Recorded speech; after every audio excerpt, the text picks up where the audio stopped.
Hello guys. அதில் எப்பயும் போல் வேலைக்கு கிளம்பிட்டேன். வேலைக்கு கிளம்புறதுக்கு முன்னாடி வெளியே வந்து சூரியனில் கொஞ்ச நேரம் சன் பாத் எடுத்துட்டு அப்புறம் ஒரு டீயும் ஒரு கேக்கும் சாப்பிட்டு வழக்கம் போல் வேலைக்கு கிளம்பி உள்ளே போயிட்டேன்.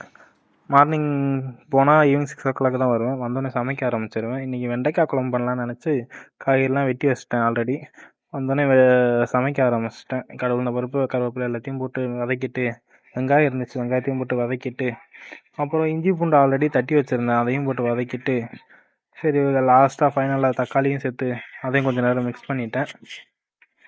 இது ஆல்ரெடி நான் ஈவினிங் வந்தோடனே வெட்டி வச்சுட்டு அதுக்கிட்ட சமைக்க ஆரம்பிச்சிடுவேன். அப்புறம் தேவையான உப்பு போட்டுட்டு வெண்டைக்காய் ஆல்ரெடி வெட்டி வச்சுருந்தனால அதையும் போட்டு கொஞ்சம் நேரம் மிக்ஸ் பண்ண ஆரம்பிச்சிட்டேன்.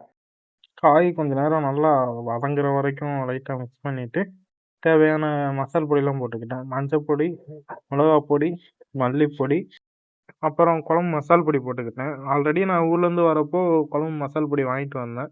அதை தான் யூஸ் பண்ணிக்கிருக்கேன். நல்லாயிருக்கும். அதனால் அதையும் யூஸ் பண்ண ஆரம்பிச்சிட்டேன்.